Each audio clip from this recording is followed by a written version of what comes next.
ஆண்டவராகிய இயேசு கிறிஸ்து நாமத்தினால யாவருக்கும் அன்பின் வாழ்த்துதல். எத்தனை பேர் ஆமென் சொல்கிறீங்க? என்னோட கூட திருப்பிக் கொள்ளுங்க. உபாகமம் 15ஆம் அதிகாரம் 18வது வசனம் பாதியிலிருந்து வாசிக்கிறேன். உபாகமம் 15-18 பாதியிலிருந்து. கர்த்தர் நீ செய்யும் எல்லாவற்றிலும் உன்னை ஆசீர்வதிப்பார். எத்தனை பேர் ஆமென் சொல்கிறீங்க? கர்த்தர் நீ செய்யும் எல்லாவற்றிலும் உன்னை ஆசீர்வதிப்பார். கர்த்தர் நீ செய்யும் எல்லாவற்றிலும் உன்னை ஆசீர்வதிப்பார். நம்ம எதெல்லாம் நம்ம அவருடைய சமூகத்தில் ஜெபம் பண்ணிட்டு ஆண்டு சமூகத்தில் ஜெபம் பண்ணிட்டு செய்யணுமோ எல்லாவற்றையும் கர்த்தர் ஆசீர்வதிப்பார். எல்லாவற்றையும் ஆசீர்வதிப்பார்னா நான் சொல்கிறேன், நாம் கையிட்டு செய்கிற எல்லாவற்றிலுமே தோல்வி என்பதே இருக்காது. எத்தனை பேர் விசுவாசிக்கிறீங்க? நம்ம சும்மா பண்ணிட்டு அழைச்சிட்டு மறுபடியும் ஸ்டார்ட் பண்ணுறது கிடையாது. நான் ஸ்டார்ட் பண்ணனா அது நிச்சயமாக முடிவு பெறும். அதுதான் நீ கையிட்டு செய்கிற வேலைகள் எல்லாம் கர்த்தர் உன்னை ஆசீர்வதிப்பார். அப்போ நடுவில் அந்த காரியம் ஸ்டாப் ஆகி நிற்காது. அந்த காரியம் தோல்வியில் போயிட்டு முடியாது. நீங்கள் ஆரம்பிச்சிட்டிங்கன்னா பல தடைகள் வரலாம், பல சோதனைகள் வரலாம். ஆனால் அது நிரந்தரமல்ல. அது முடிக்கிற வரைக்கும் கர்த்தருடைய அபிஷேகம் உங்கள் மேல் கடந்து வந்து கொண்டே இருக்கிறது. கர்த்தர் நீங்கள் கையிட்டு செய்கிற எல்லாவற்றையும் கர்த்தர் உன்னை ஆசீர்வதிப்பார். விசுவாசத்தோடு நம்ம அறிக்கை செய்யலாமா? பக்கத்தில் கையை முடிச்சு, கர்த்தர் நீ செய்யும் எல்லாவற்றையும் உன்னை ஆசீர்வதிப்பார். கரங்கள் தட்டி மையம் பார்த்துங்க. அல்லேலூயா. அப்போ நீங்க கர்த்தர் நீ செய்யும் எல்லாவற்றிலும் உன்னை ஆசீர்வதிக்கிற தேவன். இஸ்ரவேலை ஆசீர்வதிப்பதே கர்த்தருக்கு பிரியம். இந்த ஆசீர்வாதமான என்ற வார்த்தை ஆதியாக முதல் அதிகாரத்திலேயே முதல் மனுஷனுக்கு ஆண்டு சொன்ன வார்த்தையும் ஆசீர்வதிக்கப்பட்ட வார்த்தை தான். நீ வானத்தின் பறவைகளையும் கடல் மச்சங்களையும் நடமாட மிருக ஜீவன்களையும் ஆண்டு கொள்வாய் என்று சொல்லி கர்த்தர் ஆசீர்வதிக்கிறார். நோவா காலத்தில் பேழையில் அந்த பெரிய வெள்ளத்தில் பாதிக்கப்பட்டு உலகமே அழிக்கப்பட்டு ஒரு நோவா குடும்பம் மாதிரி பார்க்கப்படுறாங்க. அவனையும் கர்த்தர் ஆசீர்வதிக்கிறதை பார்க்கிறோம். ஆதியாகமம் 12ஆம் அதிகாரத்தில் ஆபிரகாமை அழைக்கும் பொழுது நான் உன்னை ஆசீர்வதிப்பேன், உன்னுடைய பேரை நான் பெருமைப்படுத்துவேன் என்று அங்கே ஆசீர்வாதத்தை சொல்லுகிறதை பார்க்கிறோம். கலாத்தியர் 3ஆம் அதிகாரம் 13ஆம் வசனம் 14 வசனம் சொல்லுது, மரத்திலே தூக்கப்பட்ட எவனும் சபிக்கப்பட்டபடி கிறிஸ்து நமக்காக சாபமாகி நியாயப்பிரமாணத்தின் சாபத்தில் நீங்களாக்கி ஆபிரகாமுக்கு உண்டான ஆசீர்வாதத்தை கர்த்தர் உங்களுக்கும் எனக்கு கர்த்தர் கொடுத்திருக்கிறார். ஆசீர்வாதம் அப்படி கடந்து கொண்டு வருகிறது பாருங்க. நிறைய பேர் சொல்லுவாங்க ஆசீர்வாதம் வேணாம், நான் கஷ்டப்பட்டு பரலோகத்துக்கு போய் சேர்றேன். கிடையாது. நாம் ஆசீர்வதிக்கும்படியாக தான் ஆண்டவராகிய இயேசு கிறிஸ்து கல்வாரி சிலுவையில் நமக்காக அவர் சாபமானார். அதுதான் ரொம்ப முக்கியமான காரியமாக இருக்கிறது. அதுதான் வேதம் சொல்லுகிறது, நீ கர்த்தர் நீ செய்யும் எல்லாவற்றிலும் உன்னை ஆசீர்வதிப்பார். உங்க பிள்ளைகளை கர்த்தர் ஆசீர்வதிப்பார். நீங்கள் படிக்கிறீங்க, எந்த காரியத்தை நீங்க படிக்கிறீங்களோ கர்த்தர் அதில் உங்க படிக்கிற காரியத்தில் கர்த்தர் ஆசீர்வதிப்பார். நீங்க என்ன தொழில் செய்கிறீங்களோ, என்ன வியாபாரம் செய்கிறீங்களோ கர்த்தர் அதிலே உங்களை ஆசீர்வதிப்பார். நம்ம என்ன ஊழியம் செய்கிறோமோ, நம்ம சின்ன பகுதியில் சின்ன இடத்துல கொஞ்சம் ஜனங்கள் மத்தியில் ஊழியம் செஞ்சாலுமே கர்த்தர் அதை ஆசீர்வதித்து அதை பெருக செய்கிற தேவனாகவே இருக்கிறார். ஆண்டவர் நம்ம பிள்ளைகள் வேலை வாய்ப்புகளை கர்த்தர் ஆசீர்வதிக்கிற தேவனாகவே இருக்கிறார். உடல் சுகத்தை ஆசீர்வதிக்கிற தேவனாகவே இருக்கிறார். நம்ம என்னென்னலாம் செய்யறோமோ, எதெல்லாம் கரங்களை பிடிச்சு செய்யறோமோ அது நிச்சயமாக ஆசீர்வதிக்கிற தேவனாகவே இருக்கிறார். நம்ம எதில் செய்கிறோமோ, எந்த கையிட்டு செய்கிற வேலை செய்கிறோமோ அது நிச்சயமாக கர்த்தர் ஆசீர்வதிப்பாரு. அதில் பல தடைகள் வரலாம், நேரங்கள் கடக்கலாம், தோல்விகள் கூட வரலாம். ஆனால் முடிவு இருக்கும், அது ஜெயமாக இருக்கும். கரங்களை தட்டி மையப்படுத்துங்க. எத்தனை பேர் ஆமென் சொல்றீங்க? தோல்வியை கண்டோ நெருக்கடி கண்டோ நீங்கள் தோண்டு போகாதீங்க. என் கையின் பிரயாசங்கள் ஆசீர்வதிக்கப்படாமல் இருக்குது ஆண்டவரே, நான் எது செஞ்சாலும் தோல்வியாக இருக்குது ஆண்டவரே. எது செஞ்சாலும் தோல்வி வரலாம், அந்த தோல்வி நிரந்தரம் அல்ல. தோல்வி எல்லாம் கர்த்தர் வெற்றியாக கர்த்தர் மாற்றுவார். உங்கள் கையை பார்த்து சொல்லுங்கள், கர்த்தர் என் கையிட்டு செய்கிற எல்லாவற்றையும் என்னை ஆசீர்வதிப்பார். கர்த்தர் நான் செய்யும் எல்லாவற்றையும் என்னை ஆசீர்வதிப்பார். ஒரு தோல்வியும் வராது. எல்லாவற்றிலும் ஜெயத்தை கொடுக்கிறவர் என் கூட இருக்கிறார். கரங்களை தட்டி மகிமை படுத்துங்க. இது விடாம சொல்றீங்க. ஒரு காரியத்தை உனக்கு ஜெயம் கொடுப்பேன்னு ஆண்டு சொல்லல, எல்லாவற்றிலும் ஜெயம் கொடுப்பார், எல்லாவற்றிலும் வெற்றி கொடுப்பார், எல்லாவற்றிலும் கர்த்தரை உயர்த்துவார். எத்தனை பேர் விசுவாசம் வைக்கிறீங்க? அல்லேலூயா. அதுதான் உண்மை, அதுதான் சத்தியம். அதே உபாகம் 15ஆம் அதிகாரம் 5ஆம் வசனம் நீங்க பார்த்தீங்கன்னா, உபாகம் 15ஆம் அதிகாரம் 5-6 வாசிங்க. உன் தேவனாய் கர்த்தர் உனக்கு சுதந்திரிக்கும்படி கொடுக்கும் தேசத்தில் உன்னை மேல் மேலும் ஆசீர்வதிப்பார். உன் தேவனாய கர்த்தர் உனக்கு சொன்னபடி உன்னை ஆசீர்வதிப்பதினால் நீ அநேக ஜாதிகளுக்கு கடன் கொடுப்பாய். நீயோ கடன் வாங்குவதில்லை. நீ அநேக ஜாதிகளை ஆளுவாய், உன்னை அவர்களை ஆளுவது இல்லை. எத்தனை பேர் ஆமென் சொல்றீங்க?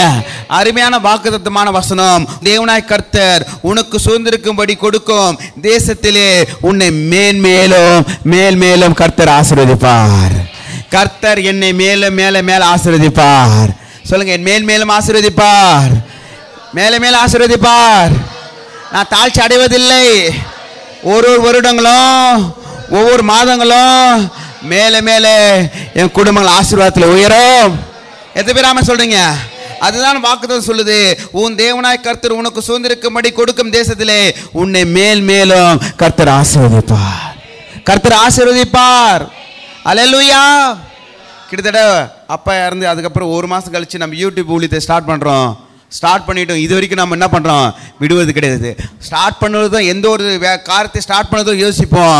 ஸ்டார்ட் பண்ணிட்டா விடுவதில்லை. அது முற்றிலுமாக அது ஆசீர்வதிக்கிற காரியமாக கர்த்தர் மாற்றி கொடுக்கிற தேவனாக இருக்கிறார். எந்த காரியத்தை நீங்கள் துவங்கினாலும் அது பாதியில் விட்டுறாதீங்க. ஆண்டு சமூகத்தில் காத்திருந்து, தோல்விகள் வந்தாலும் பல போராட்டங்கள் வந்தாலும் ஆண்டு சமூகத்தில் காத்திருந்து அந்த தொழிலையும் அந்த வேலைகளை செய்து பாருங்க. அதிலேயே தான் கர்த்தர் உங்களை பெருக்கத்தை காண செய்வார். அதில் தான் கர்த்தர் உங்களை ஆசீர்வதிக்க செய்வார். அல்லேலூயா. அதுதான் நிச்சயமா வார்த்தையாக இருக்கிறது. உன்னை மேல் மேலும் கர்த்தர் ஆசீர்வதிப்பார். உன் தேவனாய் கர்த்தர் உனக்கு சொன்னபடி உன்னை ஆசீர்வதிப்பதனால் நீ அநேக ஜாதிகளுக்கு கடன் கொடுப்பாய், நீயோ கடன் வாங்காதிருப்பாய். ஆண்டவர் சொன்ன வார்த்தையின் பிரகாரம் ஆண்டவர் என்ன வார்த்தை சொன்னாரு? இனி கையிட்டு செய்கிற வேலையெல்லாம் கர்த்தர் ஆசீர்வதிப்பார், எல்லாவற்றையும் கர்த்தர் ஆசீர்வதிப்பார். அநேக ஜாதிகளுக்கு நான் கடன் கொடுப்பேன். அறிக்கை சொல்லுங்க, அநேக ஜாதிகளுக்கு கடன் கொடுப்பேன், நான் கடன் வாங்காது இருப்பேன். எத்தனை பேர் ஆமென் சொல்றீங்க? நீங்க கையிட்டு என்ன வேலை செய்யறீங்களோ கர்த்தர் உலகத்தை திரும்பி பார்க்கிற ஆசீர்வாதத்தினாலும் மகிமையினாலும் உங்களே நிரப்பார், உங்க பிள்ளைகள் நிரப்பார், நம்ம ஊழியத்தையும் கர்த்தர் நிரப்புவாராக. கரங்களை தட்டி மகிமைப்படுத்துங்க. எத்தனை பேர் ஆமென் சொல்றீங்க? கர்த்தர் என் கையிட்டு செய்கிற வேலைகள்லாம் கர்த்தர் ஆசீர்வதிப்பார். அநேக ஜாதிகளுக்கு என் கையினால் நான் கடன் கொடுப்பேன். நான் தண்டலே சும்மா அறிக்கை செய்யலாமா? அநேக ஜாதிகளுக்கு சொல்லுங்க விசுவாசமா, கர் என் கையிட்டு செய்கிற வேலையெல்லாம். கை எடுத்துன்னு வராதவங்களா எங்க வீட்டில் இஷ்டம் வந்துட்டீங்களா? எல்லாம் கை தூக்குங்க, கை தூக்கி சொல்லுங்க, கர்த்தர் என் கையிட்டு செய்கிற வேலையெல்லாம் கர்த்தர் என்ன ஆசீர்வதிப்பார். அநேக ஜாதிகளுக்கு நான் கடன் கொடுப்பேன். தண்டல்காரனுக்கு, லோன்காரனுக்கு நான் தண்டல் கொடுப்பேன். அநேக ஜாதிகளுக்கு நான் கடன் கொடுப்பேன், நானும் கடன் வாங்காது இருப்பேன். கரங்கள் தட்டி மகிமைப்படுத்து. எத்தனை பேர் ஆமென் சொல்றீங்க? இந்த வாக்குத்தத்தத்தை விசுவாசிங்க. இந்த வாக்குத்தத்தத்தை பேசி பாருங்க. குறைவைகள் இருக்கலாம், நெருக்கங்கள் இருக்கலாம், தேவைகள் இருக்கலாம். அதை விட மேலானது கர்த்தருடைய வார்த்தை. அது சத்தியம் உள்ளது, அது வாழ்க்கையில் நிறைவேறுகிறதா இருக்கிறது. எத்தனை பேர் ஆமென் சொல்றீங்க? அதுதான் அந்த வசனம் சொல்லுது, உன்னை மேல்மேலும் கர்த்தர் ஆசீர்வதிப்பார். உன் தேவனாய் கர்த்தர் உனக்கு சொன்னபடியே உன்னை ஆசீர்வதிப்பதனால் நீ அநேக ஜாதிகளுக்கு கடன் கொடுப்பாய், நீயோ கடன் வாங்காதிருப்பாய். இந்த ஆசீர்வாதம் எப்படி வருது பார்த்தீங்கன்னா, உபாகம் 8ஆம் அதிகாரம் நீங்கள் எடுத்து பார்த்தீங்கன்னா, ஆசீர்வாதம் என்ன? ஆசீர்வாதம் நம்ம நினைக்கிற மாதிரி ஆண்டவர் கூறிய பிச்சுக்குன்னு வந்துட்டு அப்படி ஆண்டவர் பண்ண மாட்டாருங்க. ஜி பூமா சொல்லிலாம் ஆண்டர் பண்ண மாட்டாரு. உபாகம் 8ஆம் அதிகாரம் 18ஆம் வசனத்து பிரகாரம் தான் கர்த்தர் நம்மளை ஆசீர்வதிப்பார். 18 வாசிங்க. உன் தேவனாகிய கர்த்தரை நினைப்பாயாக, அவரே உன் பிதாக்களுக்கு ஆணையிட்டு கொடுத்த தம்முடைய உடன்படிக்கை உறுதிப்படுத்தும்படி இந்த நாளில் உனக்கு உண்டாயிருக்குது போல ஐஸ்வர்யத்தை சம்பாதிப்பதற்கான பலனை உனக்கு கொடுத்திருக்கிறார். எத்தனை பேர் ஆமென் சொல்றீங்க? ஐஸ்வர்யத்தை சம்பாதிப்பதற்கான பலனை கர்த்தர் எனக்கு கொடுத்திருக்கிறார். இதுதான் ஆசீர்வாதம். எத்தனை பேர் ஆமென் சொல்றீங்க? சொல்லுங்க. ஐஸ்வர்யத்தை சம்பாதிப்பதற்கான, எல்லாம் அறிக்கை செய்யுங்க. ஐஸ்வர்யத்தை சம்பாதிப்பதற்கான பலத்தை கர்த்தர் கொடுத்திருக்கிறார். எத்தனை பேர் ஆமென் சொல்றீங்க? அதுதாங்க ஆசீர்வாதம். ஆண்டவர் கூரை பிடிச்சிக்கின்னு ஒரு பெரிய பொட்டி எட்டுன்னு வந்து அதில் பல கோடி வச்சு அப்படி ஆண்டவர் கொடுக்க மாட்டார். உங்கள் கையின் பிரயாசத்தை ஆசீர்வதித்தான் கர்த்தர் உங்களை உயர்த்துவார். அந்த ஐஸ்வர்யத்தை சம்பாதிப்பதற்கான பலன் கொடுத்திருக்கிறார் அல்லவா? நல்ல கை கால் கொடுத்திருக்கிறார் அல்லவா? நல்ல ஒரு பலன் கொடுத்திருக்கிறார் அல்லவா? அதுதான் ஆசீர்வாதம். எத்தனை பேர் ஆமென் சொல்றீங்க? நைட்டில் படுத்து காலையில் சுகமாக எழுந்துறீங்க பார்த்தீங்களா? அதுதான் ஆசீர்வாதம். எத்தனை பேர் ஆமென் சொல்றீங்க? மறுபடியும் எழுந்து நம்ம வேலைக்கு போவதோ இல்லை காலேஜுக்கு போவதோ இல்லை ஊழியம் செய்வதற்கோ கர்த்தர் பலன் கொடுக்குறா தெரியுமா? அதுதான் ஆசீர்வாதம். முடியாமல் ஒரு ஜுரம் வந்துட்டு வேறு எதனா வியாதி வந்துட்டு முடியாமல் வீட்டில் படுத்திருந்து இந்த டாக்டருக்கு அவர் லோன் வாங்கியிருப்பார், அவருக்கு போயிட்டு காசு கொஞ்சம் கொடுத்துட்டு அதுக்கப்புறம் அவர் பாவம் அந்த பக்கத்து இடத்த அடைச்சிட்டாங்க, இந்த பக்கம் ஒரு இடத்த திறந்துட்டாங்க, அவர் லோன் கட்ட கஷ்டமாக இருக்கான்னு சொல்லிட்டு அவருக்கு போய் அந்த காசும் போயிடும், நம்மளுக்கு வருமானம் போயிடும். ஆனால் கர்த்தர் ஒவ்வொரு நாளும் கர்த்தர் சுகத்தை கொடுத்திருக்கிறார். ஒவ்வொரு நாளுக்கு நம்மளுக்கு பலனை கொடுத்திருக்கிறார். ஐஸ்வர்யத்தை சம்பாதிப்பதற்கான பலனை கொடுத்திருக்கிறார். அதுதான் ஐஸ்வர்யம். இந்த பலன் கொடுக்கல என்னால் நம்ம சம்பாதிக்க முடியாது, கடலுக்கு போக முடியாது, மீன் பிடிக்க முடியாது, எடுத்துன்னு போயிட்டு நான் மீனை விற்க முடியாது, கடன் காட்சி கொடுக்க முடியாது. எத்தனை பேர் ஆமென் சொல்றீங்க? அந்த பலன் தான், அந்த சுகம் தான் ஆசீர்வாதம். அதுதான் அந்த வசனம் சொல்லுது. முன்னாடி வசனத்தை படித்து பார்த்தீங்கன்னா நிறைய பேர் சொல்லுவாங்க, இது என்னால் தான் நடந்தது, என்னால் தான் நடக்குது, எங்கள் வீட்டில் என்னுடைய உழைப்பு தான் அதிகமாக இருக்குது, நான் எவ்வளோ சம்பாதிக்க தெரியுமா, என்னால் தான் பண்ணுது, என்னால் தான். ஒரு சிலர் சொல்லுவாங்க தண்டை முடிங்க, தண்டை என்ன சொன்னீங்க? தண்டை சோறு மாதிரியே இருக்கிறாங்க பாருங்க. நீலாம் ஆடு மேய்க்குதான், மாடு மேய்க்குதான், லாய்க்கெல்லாம் சொல்லுவாங்க. என்னால் தான் முடியும், அவங்களால முடியாது. அதுக்கு முன்னாடி படித்து பார்த்தீங்கன்னா அதுக்கு அர்த்தம் சொல்லப்படுது பாருங்க. 17 வசனம் வாசிங்க. என் சாமர்த்தியமும் என் கையின் பலனும் இந்த ஐஸ்வரியத்தை எனக்கு என் சாமர்த்தியமும் என் கையின் பலனும் இந்த ஐஸ்வரியத்தை எனக்கு சம்பாதித்தது என்று நீ உன் இருதயத்தில் சொல்லிக் கொள்ளாமல் எச்சரிக்கையா இருக்க கடவுது. பக்கத்தில் பார்த்து இந்த வசனம் சொல்லலாமா? அந்த பக்கத்தில் பார்த்து சொல்லுங்க. என் சாமர்த்தியம், என் சாமர்த்தியமும் என் கையின் பலனும் இந்த ஐஸ்வரியத்தை, இந்த பணத்தை நான் சம்பாதித்தேன் என்று உன் இருதயத்தில் சொல்லிக் கொள்ளாமல் எச்சரிக்கையா இருக்க வேண்டும். நான் தான் சம்பாதித்தேன், நான் தான் பண்றேன், நான் தான் கிடையாது. என்னுடைய பலன் கிடையாது, எல்லாருடைய பலன். என்னுடைய ஞானம் கிடையாது, எல்லாருடைய ஞானம். என்னை பலப்படுத்திக்கிற கிறிஸ்துவினாலே எல்லாவற்றையும் செய்ய எனக்கு பலன் உண்டு. கிறிஸ்துவே தேவ பலனும், கிறிஸ்துவே எனக்கு தேவ ஞானமா இருக்கிறார். அல்லேலூயா. இது அவருடைய ஞானமா இருக்கிறது, அதுதான் அவருடைய பலனா இருக்கிறது. ஆண்டவர் உங்களுக்கு ஞானத்தை கொடுத்துட்டான், பலனை கொடுத்து தான் உங்களுக்கு கையின் பிரயாசம் ஆசீர்வதிப்பார். நீங்க என்ன தொழில் வேணா பண்ணலாம், என்ன வேணா செய்யலாம், ஆனா முடியல, அது ஆசீர்வாதத்தில் முடிய வேண்டும். ஒரு சகோதரி அவங்க ஒரு கடை வச்சுருக்காங்க, ஒரு பெரிய கடை. அந்த சகோதரி அந்த கடைக்குள்ளே போகும்போது காலையில் உள்ளே போயினோன்னுமே, எசப்பா என் கடையை ஆசீர்வதிங்க ஆண்டவரே, நல்ல கஸ்டமர் வரணும் ஆண்டவரே என்று அவங்க என்ன பண்ணுவாங்க? ஜெபம் பண்ணுவாங்களாம். அதுக்கப்புறம் கடை மூடிட்டு வரும்பொழுது, ஆண்டவரே இந்த நாளுக்காக ஸ்தோத்திரம் ஆண்டவரே, நாள் முழுவதும் என் கையின் பிரயாசத்தை நீங்கள் பல மடங்கு ஆசீர்வதிச்சிருக்கீங்க ஆண்டவரே, ஸ்தோத்திரம் நன்றி ஆண்டவரே. ஆனால் 100 ரூபா கூட சேல்ஸ் ஆகிருக்காதான். சேல்ஸ் ஆகுதோ இல்லையோ, வருமானம் இருக்குதோ இல்லையோ, ஆண்டவரே நீங்க கொடுத்த தொழிலுக்காக, வருமானத்துக்காக, பலனுக்காக ஸ்தோத்திரம் ஆண்டவரே. எத்தனை பேர் ஆமென் சொல்றீங்க? இதுதான் ஆண்டவர் எதிர்பார்க்கிறாரு. இது என்னுடைய கையின் பலன் அல்ல, அவர் கொடுத்த பலனா இருக்கிறது. இது என்னுடைய சாமர்த்தியம் கிடையாது, எல்லாம் அவருடைய கிருபையாகவே இருக்கிறது. ஐஸ்வர்யத்தை சம்பாதிப்பதற்கான பலனையும் கிருபையும் தயவையும் சுகத்தையும் ஆண்டவர் தான் எனக்கு கொடுக்கிற தேவனாகவே இருக்கிறார். கரங்களை தட்டி மையப்படுத்துங்க. நீ கையிட்டு செய்கிற வேலைகள்லாம் கர்த்தர் ஆசீர்வதிப்பார், உன்னை மேல்மேலும் பெருக செய்வார். இதில் ஒரு முக்கியமான ஒரு சம்பவத்தை ஆண்டவர் அவங்க சொல்கிறாரு பாருங்க. என்னோட கூட திருப்பி கொள்ளுங்க. மைக் இருந்தால் வேகமாக எடுத்து வாசிக்கணும், இல்லைன்னா மற்றவங்க வேகமாக வாசிச்சு வச்சுருங்க. உபாகம் 14 அதிகாரம் 22வது வசனம் படித்து பார்த்தீங்கன்னா 22, 23. நீ உன் தேவனாகிய கர்த்தருக்கு எப்பொழுதும் பயந்திருக்கும் பழகும்படிக்கு வருஷந்தோறும் நீ விதைக்கிற விதைப்பினாலே வயல்வெளியும் எல்லா பலனாலும் தசம் பாகத்தை பிரித்து கர்த்தருக்கு கொடுக்க வேண்டும். எல்லாம் கர்த்தா கவனிங்க. நீங்க உங்களுடைய விதைப்பை எடுத்து நீங்க ஆண்டவருக்கு தசமாக கொடுக்க வேண்டும். ஆதாமுக்கு ஏவாளுக்கு ஒரு காரியத்தை ஆண்டவர் கொடுத்தாரு. பெரிய தோட்டத்தை உருவாக்கி ஏதும் தோட்டத்தை ஆண்டவர் கொடுத்து அங்கே பல ஆறுகளை கொடுத்து, ஆனால் நடுவில் ஒரு மரத்தை நட்டி நீ இந்த மரத்தை நீ பண்படுத்தலாம் சீர்படுத்தலாம், ஆனால் அதனுடைய மரத்தினுடைய பழத்தை மாத்திரம் சாப்பிடக்கூடாது.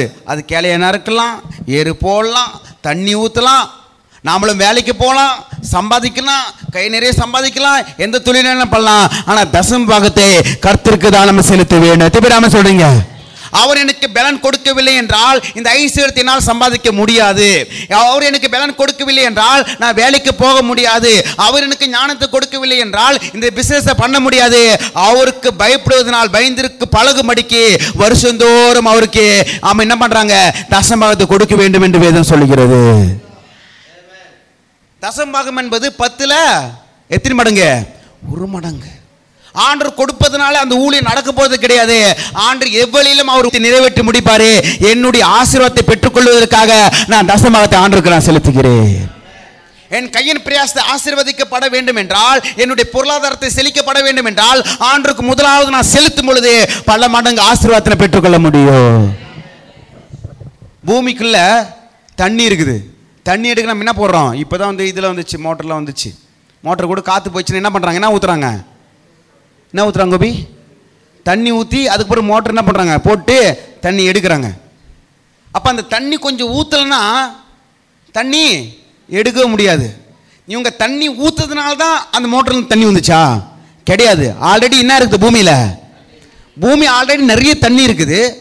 ஆனால் அந்த நேரத்தில் கொஞ்சம் நம்ம தண்ணி ஊற்றும் போது தான் ஆழத்தில் இருக்கிற ஊற்றுக்கண்கள்லாம் பிளந்து அந்த தண்ணீர் நம்ம எடுத்துக்கொண்டு நாம் அனுபவிக்க முடியும். ஆவிக்குரிய ஃபார்முலாவும் அப்படிதான் இருக்கிறது. நம்மளுக்கு உண்டான பலனால, ஆண்டவர் கொடுத்த கிருபையினால சம்பாதித்தை நாம் தசம்பாகத்தை நம்ம கொடுக்கும் பொழுது ஆழத்தில் இருக்கிற தூரத்தில் இருக்கிற மகிமையான ஐஸ்வர்யத்தையும் ஆசீர்வாதத்தை நாம் பெற்றுக்கொள்ள முடியும். கரங்களை தட்டி மகிமையை பார்த்து எத்தனை பேர் ஆமென் சொல்றீங்க? ஏதோ நான் கொடுப்பதனால நான் ஊழி நடப்பதில்லை. நான் கொடுத்து நான் பெற்றுக்கொள்ள போகிறேன்.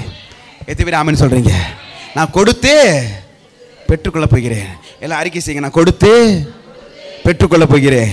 என் ஆவி, சத்தமா சொல்லுங்க, என் ஆவி, என் ஆத்துமா, என் சரீரம், என் முழு நேரம் ஆண்டவர் கொடுத்து நான் பெற்றுக்கொள்ள போகிறேன். பரிபூர்ணமாக பெற்றுக்கொள்ள போகிறேன். கரங்களை தட்டி மையப்படுத்துங்க. உற்சாகமாக கரங்களை தட்டி மையப்படுத்துங்க. கொடுக்கணும் ஆண்டவருக்கு. இங்கே 8 மணிக்கு நம்ம சபை ஸ்டார்ட் பண்ணுறோம். நம்ம எத்தனை பேர் நம்ம 8 மணிக்கெலாம் வந்து நம்ம வாரம் அறிக்கை செய்கிறோம். 8 மணிக்கெலாம் வந்துடுறாங்க. வயசான பாட்டிலாம் வந்துடுறாங்க, தாத்தாலாம் வந்துடுறாங்க. வயசான பாட்டி பான்மதியெல்லாம் வந்துடுறாங்க. வயசான தாத்தா புகழ் ஏன்னா புகழ் 8 மணிக்கு எனக்கு கரெக்டாக வந்துட்டான், என் கூட வந்துட்டான். 7:50 வந்துட்டான். இன்றைக்கி முழு நேரத்தை கொடுக்கணும் பாருங்கள். காண்டிபம் பஸ் பிடிக்கணும்னா எத்தனை மணிக்கு ஓடுறோம்? காலையில் 5 மணிக்கு காலையில் ஓடுறோம்.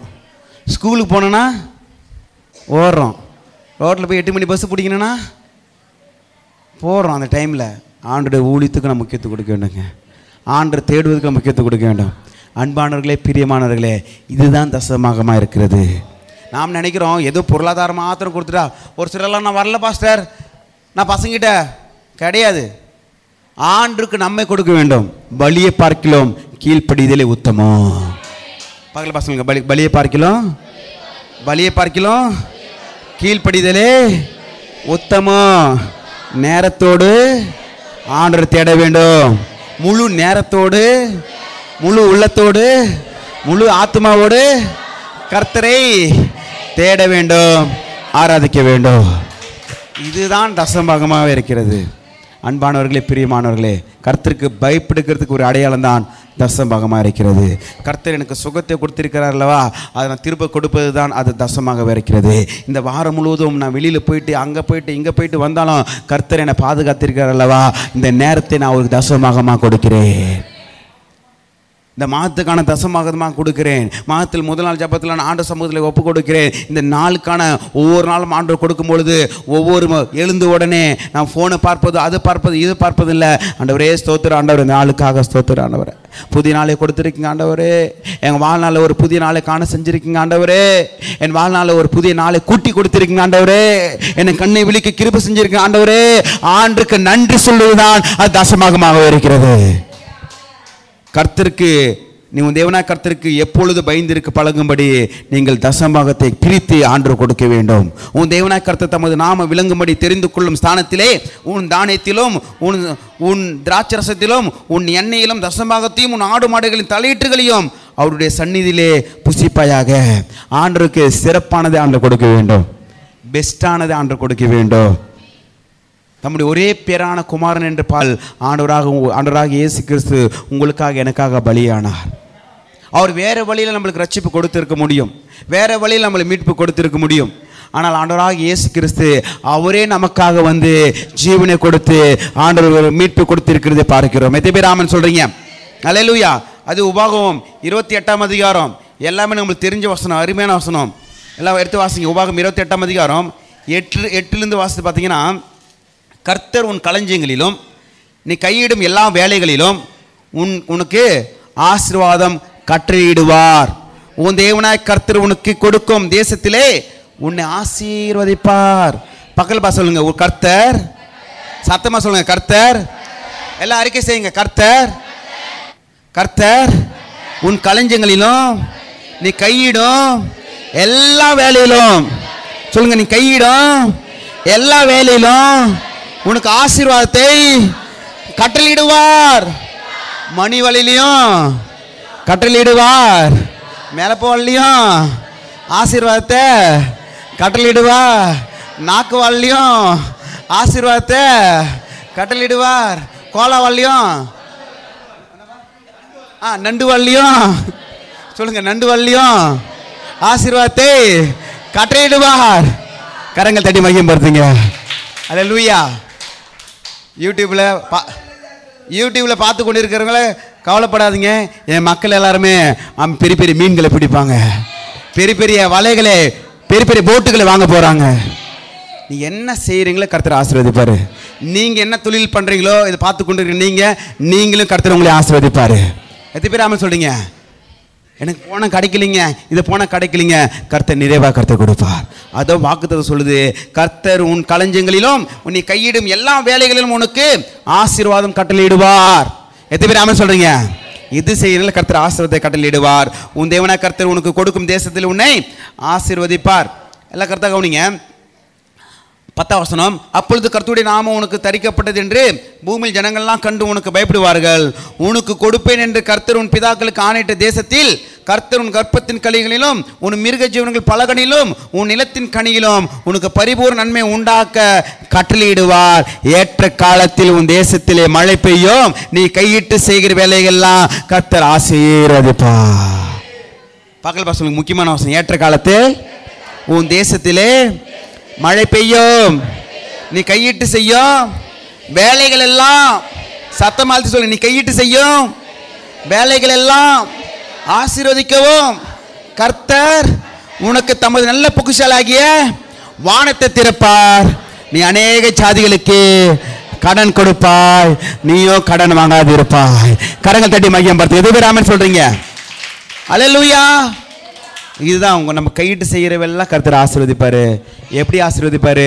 ஜீபுமா சொல்லி ஆசீர்வதிக்க மாட்டாரு, பெரிய பெரிய பொட்டி எடுத்து கொடுத்து ஆசீர்வதிக்க மாட்டாரு, கையின் உழைப்பை கொடுத்து ஆசீர்வதிப்பாரு, சுகத்தை கொடுத்து ஆசீர்வதிப்பாரு. நான் தொட்டா விளங்கும், நான் எது செய்யறேன்னு விளங்கும். எத்தனை பேர் அம்மான்னு சொல்றீங்க? 500 ரூபாய் மீன் எடுத்து போனாலும் நான் 1500 ரூபாய் விற்பேன். இது மட்டும் ஆமென் சொல்ல மாட்டீங்களா? சும்மா சொல்லுங்க, அல்லேலூயா. நிறைய கொசுறு போட்டாலும் நிறைவாக கர்த்தர் உங்களை ஆசீர்வாதம் கொடுப்பாராக. அல்லேலூயா. அதுதான் அது ஆசீர்வாதமாக இருக்கிறதை நான் பார்க்கிறோம். சரி, ஆசீர்வாதத்தை ஏன் பெற்றுக்கொள்ள முடியல? இப்போ ஆசீர்வாதத்தை கொடுத்து கேட்டேன், ஆனால் நிறைய வார்த்தை நம்ம கேட்குறோம், ஆனால் ஆசீர்வாதமான வார்த்தைகளை கேட்குறோம், ஆனால் ஆசீர்வாதத்தை நான் பெற்றுக்கொள்ள முடியவில்லை. ரட்சிக்கப்பட்டு எல்லாம் கர்த்தர் கூட, இதான் முக்கியமான பாயிண்ட்டு. இப்போ சொன்னதை விட இது முக்கியமான பாயிண்ட்டு. நீங்கள் ரட்சிக்கப்பட்ட பல வருஷங்கள் ஆகியிருக்கலாம், பல வருடங்கள் ஆகியிருக்கலாம். ஆனால் வாழ்க்கை வாழ்வாதாரம் மாறாமல் அதே கடன் பிரச்சனை, அதே சாப்பாட்டுக்கு வழி இல்லை, அதே குழம்புக்கு வழி இல்லை, அதே இந்த கடன் மாட்டிக்கொண்டு இருக்கீங்கன்னா ஏதோ ஒரு இடத்துல நம்ம கிட்ட குறைவு இருக்கிறதை நீங்கள் ஆவியானவர் வெளிப்படுத்துவாராக. உபாகமம் 15ஆம் அதிகாரம் 21ஆம் வசனம், அதற்கு முடம் குருடு முதலான யாதொரு பழுது இருந்தால் அது உன் தேவனாய் கர்த்தருக்கு பலியிட வேண்டாம். எத்தனை பேர் ஆமென் சொல்றீங்க? பழுதானதை, வேஸ்டானதை ஆண்டு சமூகத்தில் விதைக்க கூடாது. எத்தனை பேர் ஆமென் சொல்றீங்க? ஒரு சிலர்லாம் பைபிள் காலேஜில் போய் பார்த்தீங்கன்னா, ஒரு சிலர் பைபிள் காலேஜ் படிக்க வருவாங்க.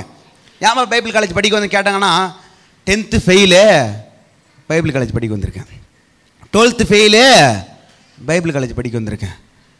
ஃபெயிலானது எட்டுன்னு வந்து ஆண்டு கொடுக்க வராங்க. நான் சொல்கிறேன், நல்லா படித்த பிள்ளைங்களையும் நல்ல ஞானமுள்ள பிள்ளைகளையும் கர்த்தருக்கு ஒப்பு கொடுத்து பாருங்க, அதில் கர்த்தர் பெரிய ஆசீர்வாதத்தை கர்த்தர் கொடுப்பாரு. முடமானதை ஆண்டு கொடுக்க கூடாது, குருடானதை நீங்க ஆண்டுக்கு பலியிடவே கூடாது. நேரம் கிடைச்சா ஜெபம் பண்ணுவேன் என்று நீங்க சொல்லக்கூடாது, நேரத்தோடு ஜெபம் பண்ண வேண்டும். சொல்றது புரியுதுங்களா? நேரம் கிடைச்சா ஜெபம் பண்ண சொல்வது அது குருடு போல, அது முடம் போல இருக்கிறது. அதனால் நாம் ஆசீர்வாதத்தை பெற்றுக்கொள்ள முடியாது. மல்கியா 1ஆம் அதிகாரம், மல்கியான் புஸ்தகம் பழைய ஏற்பாட்டில் கடைசி பேஜ் ஏதோ வரும் பாருங்கள். மல்கியான் புஸ்தகம் 1ஆம் அதிகாரம், நீங்கள் மத்தேயில் போயிட்டு 2 பேஜ் திருப்பிங்கன்னா வந்துடும் டப்புன்னு. 1ஆம் அதிகாரம் 6ஆம் வசனத்தில் நீங்கள் படித்து பார்த்தீங்கன்னா ரொம்ப ரொம்ப முக்கியமான வசனம். அன்பானவர்களே, பிரியமானவர்களே, நல்ல கர்த்தா கவனிங்க. ஏன் நம்ம ஆசீர்வாதத்தை பெற்றுக்கொள்ள முடியல? 6 வாசிங்க. குமாரன் தன் பிதாவையும் ஊழியக்காரன் தன் எஜமானையும் கனம் பண்ணுகிறார்களே. எத்தனை பேர் உங்களுடைய அப்பா அம்மா நீங்கள் கனம் பண்ணுறீங்களா? கனம் பண்ணுறீங்க. எத்தனை பேர் உங்களுடைய வேலை ஸ்தலத்தில் உங்களுடைய டிஎலுக்கும் மேனேஜருக்கும் நீங்கள் கனம் பண்ணுறீங்களா? கனம் பண்ணுறீங்க.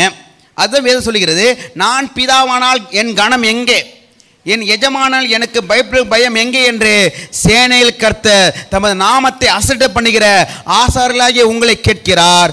அதற்கு நீங்கள் உமது நாமத்தை எதனால் நாங்கள் அசட்டை பண்ணினோம்? அன்பானவர்களே, பிரியமானவர்களே, ரட்சிக்கப்பட்ட பல வருடங்கள் ஆயிருக்கலாம். 5 வருடம், 10 வருடம், 20 வருடம், 300 காலத்தில் நம்ம ரட்சிக்கப்பட்டவங்களை அமர்ந்து கொண்டிருக்கலாம். நம்மளுடைய வாழ்க்கையும் வாழ்வாதாரம் மாறாமல் இருக்கிறது காரணம் என்ன? எதனால இது மாறாமல் இருக்கிறது? ஏன் என் கையின் பிரயாசம் மாறாமல் இருக்கிறது? ஏன் கடன் பிரச்சனை மாறாமல் இருக்கிறது என்று நீங்கள் கேள்வி கேட்பீர்களானால் ஆண்டவருடைய வார்த்தை அதுதான் வருகிறது. ஆண்டவர் சொல்றாரு, நான் பிதாவானால் என்னுடைய கனம் எங்கே? எனக்கு நீங்கள் முக்கியத்துவம் கொடுத்தீங்களா? என்னை நீங்கள் தேடினீங்களா? என்னை ஆராதிச்சிங்களா? என்னை துதிச்சிங்களா? என் நேரத்தோடு துதிச்சிங்களா? இல்லை நேரம் கிடைச்சா நீங்கள் ஆராதனை பண்ணீங்களா? நான் பிதாவானால் என்னுடைய கனம் எங்கே என்று ஆண்டவருடைய வார்த்தை சொல்லுது. அதற்கு அவர் சொல்றாங்க, உமது நாமத்தை நாங்கள் எதனால் அசட்டை பண்ணினோம்? நாங்கள் எதனால் அசட்டை பண்ணினோம்? ஆண்டவர் சொல்றாரு பாருங்க, என் பீடத்தின் மேல் அசுத்தமான அப்பத்தை படைக்கிறதுனாலேயே, ஆனாலும் உம்மை எதனாலே அசுத்தம் பண்ணினோம் என்கிறீர்களே. கர்த்தருடைய பந்தி எண்ணப்பட்டு போயிட்டு என்று நீங்கள் சொல்கிறதுனாலேயே அசுத்தமானது நம்ம படைக்கிறோம். அன்பானவர்களே, பிரியமானவர்களே, நாம் திருவிருந்து பங்கு பெற போகிறோம். நம்ம மாதம் வந்து ஆண்டவரே என்ன பாவத்தை மன்னிங்க, என் குற்றத்தை மன்னிங்க, ஒரு தருணத்தை கொடுங்க என்று நம்ம ஜெபம் பண்ணி நம்ம திருவிருந்து எடுத்துக்கொண்டு போகிறோம். ஆனால் மீண்டுமாக உலகத்தின் காரியத்தில் பாவத்தில் விழுந்து கொண்டு இருக்கிறோம். இதனால் தான் நீங்கள் ஆசீர்வாதத்தை பெற்றுக்கொள்ள முடியவில்லை. எதனால் நான் ஆசீர்வாதத்தை பெற்றுக்கொள்ளாமல் இருக்கிறேன் என்று இந்த ஜனங்கள் கேட்கிறது போல் நீங்கள் கேட்பீர்களானால் கர்த்தருடைய வார்த்தை உங்களுக்கு நேராக கடந்து வருகிறது. கர்த்தருக்கு உண்மையாக நீங்கள் இருக்க வேண்டும்.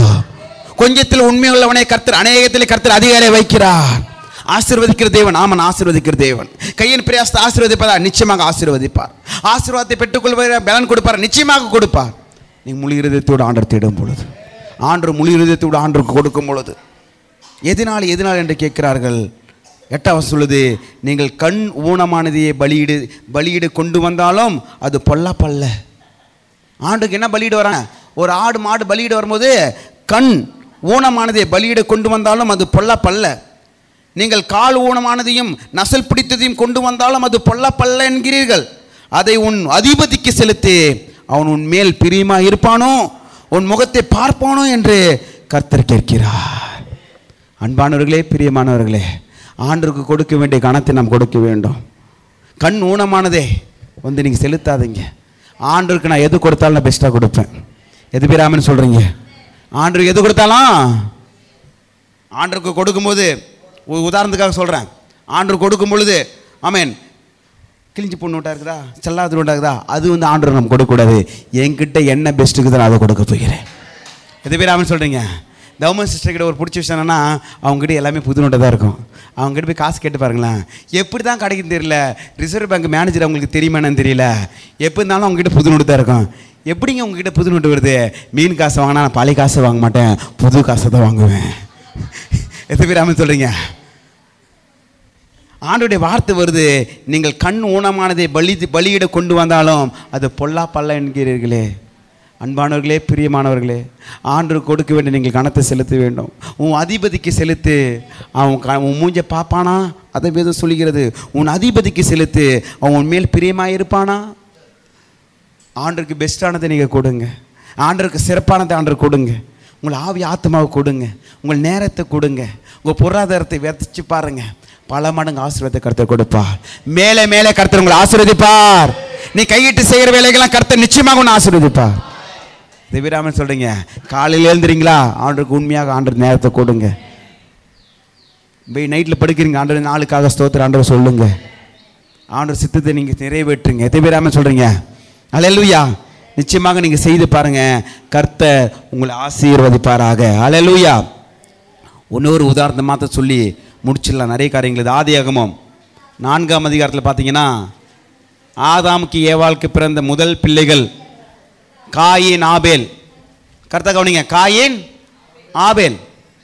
ஆபேல் காயின் அவன் வந்து விவசாயம் பண்ணுறான், ஆனால் ஆபேல் ஆடு மாடுகள் மேய்த்து கொண்டிருந்தான். ஆபேலும் தன் மந்தையின் தலையீட்டிலும் அவைகள் கொழுமையானவைகளிலும் சிலவற்றை கொண்டு வந்தான். ஆபேலையும் அவன் காணிக்கையிலும் கர்த்தர் அங்கீகரித்தார், காயினையும் அவன் காணிக்கைகளையும் அவர் அங்கீகரிக்கவில்லை. ஆபேலுடைய காணிக்கைகளை கர்த்தர் அங்கீகரித்தார், ஆனால் காயினுடைய காணிக்கைகளை அங்கீகரிக்கவில்லை. எத்தனை இந்த காலை வேளை கரங்களை உயர்த்தி, ஆண்டவரே என்னுடைய காணிக்கையை அங்கீகரிங்க ஆண்டவரே, என் காணிக்கையை அங்கீகரிங்க ஆண்டவரே, பல மடங்கு ஆசீர்வாதம் என்னுடைய வாழ்க்கையில் உண்டாவதாக. எத்தனை பேர் ஆமென் சொல்றீங்க? அநேக பேருடைய காணிக்கைகளை கர்த்தர் அங்கீகரிக்கவில்லை. ஏன் அங்கீகரிக்கவில்லை என்று நீங்கள் எடுத்து பார்த்தீங்கன்னா, முதல் காரியம் என்ன வந்திருக்குன்னா, ஒரு சிலர் நல்ல ஆண்டருக்கு விதைப்பாங்க, நான் தான் நல்லா விதைச்சிருக்கேன். ஒரு சிலர் சொல்லுவாங்க, வேறு ஒரு சில சபையில் சொல்லுவாங்க, நான் தான் எங்கள் சபையிலேயே நல்ல காணிக்கை கொடுக்குறாள் நான் தான். அந்த பெருமையை அவங்க கொடுத்த காணிக்கை அங்கீகரிக்கப்படாது. நான் சொல்றது விளங்குதா இல்லைங்களா? இன்னொரு காரியம் என்ன எப்படி இருக்குன்னா, இன்னொரு காரியம் அவங்க கிட்ட பெஸ்டானது இருக்கும், ஆனால் எது வேஸ்டானது அது கொடுப்பாங்க. சொல்றது புரியுதுங்களா இல்லைங்களா? ஒரு ரெண்டு கேட்டகரினால அவங்களுடைய காணிக்கைகளை அங்கீகரிக்கவில்லை. நல்லா கொடுத்து, நான் தான் நல்லா கொடுக்குறேன், நான் தான் நல்லா பாய்ப்பு இருக்கிறேன், நான் தான் நல்லா மா போடுறேன், நான் தான் நல்லா சமையல் பண்ணுறேன், நான் தான் முழங்கால் பட்டிட்டு ஜெபிக்கிறேன், ஒன்றுக்கு முதவாது தன்னை தானே தாழ்த்துக்கிற எவனோ உயர்த்தப்படுவார். கொடுக்க வேண்டும், விதைக்க வேண்டும், அல்ல அவருடைய நாமத்திற்கென்று. ஆண்டவர் கொடுத்துமா மற்றவங்கிட்ட சொல்லணும்னு அவசியமே கிடையாது. எது பேராம சொல்றீங்க? எனக்கு அவருக்கு தான் தெரிய வேண்டும். சின்ன பசங்கிட்ட விளையாடுறாங்க. ரெண்டாவது காரியம், என்கிட்ட பெஸ்டானது இருந்தும் என்கிட்ட வேஸ்டானது நம்ம கொடுக்கக்கூடாது. அல்லேலூயா. பிள்ளைகள் 10th ஃபெயில் ஆகிட்ட வரைக்கும் நான் ஊழியத்துக்கு கொடுத்துட்றேன். என் பிள்ளைங்க, என் பசங்க 12th வரைக்கும் என் பேச்சு கேட்டாங்க, 12th அப்புறம் 12th போயிட்ட வரைக்கும் எச்சே கேட்க மாட்டாங்க மாஸ்டர் என்று நீங்கள் புலம்பாதீங்க. பிள்ளைகள் சின்ன வயசில் இருக்கும்போது ஊழியத்தின் வேலை செய்யும்படியாக அதுகளை ஒப்பு கொடுத்து பாருங்க. 10th காலேஜ் இல்லை, அதுங்களுக்கு நல்ல வேலைக்கு போனாலும் நல்ல ஒரு திருமணத்தை பண்ணாலும் கர்த்தருக்கு கீழ்ப்படிந்தோம், பெற்றோர்கள் கீழ்ப்படிந்து இருப்பாருங்க. எது பேர் ஆமென் சொல்றீங்க? அந்த பிள்ளைகள் பார்த்தீங்கன்னா வந்து எல்லா காரியத்தையும் பண்ணுவாங்க. நான் சொல்லுகிறேன், இந்த ஊழியத்தில் யாரெல்லாம் ஊழியத்தின் வேலைகளை எடுத்து செய்கிறார்களோ அந்த பிள்ளைகள் பல மடங்கு ஆசீர்வாதத்தை கர்த்தர் கொடுப்பாரு. எத்தனை பேர் அவன் சொல்கிறீங்க? நான் 5 மணிக்கு கால் பண்ணேன், கேட்டது நான் சார் சர்ச்சில் நான் க்ளீன் பண்ணியிருக்கிறோம், பெருக்கின்னு இருக்கிறோம், தொடச்சின்னு இருக்கிறோம், எல்லாம் பண்ணியிருக்காங்க. நான் சொல்லுகிறேன், நிறைய பேர் மாப்பு போட்டவர்கள் தான் கர்த்தர் IPS IAS அதிகாரி கர்த்தர் மாற்றிருக்கிறார். நிச்சயமாகவே இது நடந்திருக்கிறது. எத்தனை பேர் அவன் சொல்கிறீங்க? அப்போ எது பெஸ்ட்டோ ஆண்டருக்கு அது கொடுக்க வேண்டும், எது வேஸ்ட்டோ அது ஆண்டருக்கு கொடுக்கவே கூடாது. மார்க் 12ஆம் அதிகாரத்தில் நீங்கள் 41 படித்து பார்த்தீங்கன்னா, எல்லாருமே காணிக்கை போட்டு வருவாங்க, எல்லாருமே நல்லது எடுத்து போடுவாங்க. ஆனால் ஒருத்தர் மாத்திரம் எவ்வளோ போடுவாங்க? 2 பைசா எடுத்து போடுவாங்க. ஆண்டு சொல்லாரு, எல்லாருமே எப்படி போடுறாங்க? இருக்கிறதுல எடுத்து போடுறாங்க. இந்த அம்மா இல்லாததுல எடுத்து போடுறாங்க. எத்தனை பேர் ஆமென் சொல்றீங்க? இந்த 2 ரூபாய் தான், வேற வழியே கிடையாது, வேற வாய்ப்பே கிடையாது. 100 ரூபா போட்டுறேன்னு 1000 ரூபா போட்டுறேன் 10,000 போட்டுன்னு ஆண்டு பெருமையாக சொல்லலை. அவங்ககிட்ட 1000 ரூபாய்க்கு 100 ரூபா போட்டு போகிறான், பெரிய விஷயம் கிடையாது. 10,000 ரூபாய்க்கு 1000 போட்டு போகிறான், பெரிய விஷயம் கிடையாது. 1,00,000 ரூபாய்க்கு 10,000 ரூபாய் போட்டு போகிற பெரிய விஷயம் கிடையாது. 2 ரூபாய் தான் இருக்குது. அடுத்து வேலைக்கு வேற வேலையே இல்லை, வேற சாப்பாட்டு வழியே இல்லை. அது ஆண்டுக்கு கொடுக்கும் பொழுதுதான் பல மடங்கு ஆசீர்வாதத்தை கொடுக்குறாரு. சாரி பார்த்து விதை வீட்டில் கொஞ்சம் எண்ணெய் சாப்பிட்டு சாக போற சொல்றாங்க, அதை எடுத்து ஊழியத்தில் விதைக்கிறாங்க. அது கர்த்தர் சுரக்கிற ஆசீர்வாதத்தினால் கர்த்தர் நிரப்பினார். எத்தனை பேர் ஆமென் சொல்றீங்க? சாக போறவர்களை கர்த்தர் வாழ வைத்தார். உங்கள் பிள்ளைகளை நீங்கள் ஒப்பு கொடுத்து பாருங்க, உங்கள் கையின் பிரயாசத்தை ஒப்பு கொடுத்து பாருங்க, உங்கள் நேரத்தை ஒப்பு கொடுத்து பாருங்க, நிச்சயமாக பல மடங்கு ஆசீர்வாதத்தை கொடுப்பார். கர்த்தர் தாமே உங்களை ஆசீர்வதிப்பாராக. எல்லாரும் கரங்கள் தட்டி ஒப்பு கொடுப்போம், கரங்கள் தட்டி மையப்படுத்தும். எத்தனை பேர் ஆமென் சொல்றீங்க? ஒரு நிமிடம் எல்லாரும் எழுந்து நின்று அப்படி திருவிருந்துக்காக ஆயத்தமாக இருப்போம். ஒரு நிமிடம் அப்படியே கண்களை மூடி ஜெபம் பண்ணிட்டு நம்ம திருவிருந்துக்காக போவோம். ஒரு நிமிடம் எல்லாரும் கண்களை மூடி ஆண்டவர் நம்மளோடு கூட பேசியிருக்கிறார். ஒரு நிமிடம் எல்லாரும் எழுந்து நில்லுங்க. ஒரு நிமிடம் ஆண்டவர்கிட்ட ஒப்பு கொடுங்க. ஆண்டவர் நம்மளை கையிட்டு நம்மளை ஆசீர்வதிக்க விரும்புகிறார். நீ கையிட்டு செய்கிற வேலைகள்லாம் கர்த்தர் ஆசீர்வதிப்பார். நீங்கள் கையிட்டு செய்கிற வேலைகள்லாம் கர்த்தர் ஆசீர்வதிப்பார். உன்னை மேலும் கர்த்தர் ஆசீர்வதிப்பார். அநேக ஜாதிகளுக்கு நீ கடன் கொடுப்பாய், நீ கடன் வாங்காது இருப்பாய். உன் தேவனாய் கர்த்தருக்கு எப்பொழுதும் பயந்திருக்கும்படியாக நீ தசமபாகத்தை கொடுக்க வேண்டும்.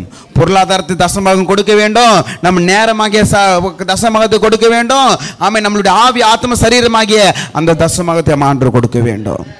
ஐஸ்வர்யத்தை சம்பாதிப்பதற்கான பலனை கர்த்தர் கொடுத்திருக்கிறார். என்னுடைய சமார்த்தியம், என்னுடைய கையின் பலன் கிடையாது. ஐஸ்வர்யத்தை சம்பாதிப்பதற்கு பலனை கொடுக்கிறவர் தான்.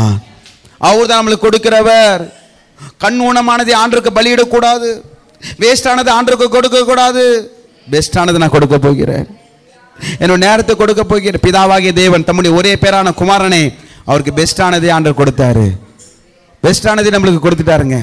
உங்களுக்காக எனக்காக கல்வா சிலுவையில் அவரையே ஒப்பு கொடுத்திருக்கிறார். எல்லாவற்றையும் ஒப்பு கொடுக்காமல் இருக்க மாட்டார். எல்லாவற்றையும் நம்மளுக்கு ஆசீர்வதித்து கொடுக்கிற தேவனாக இருக்கிறார். ஆமென்.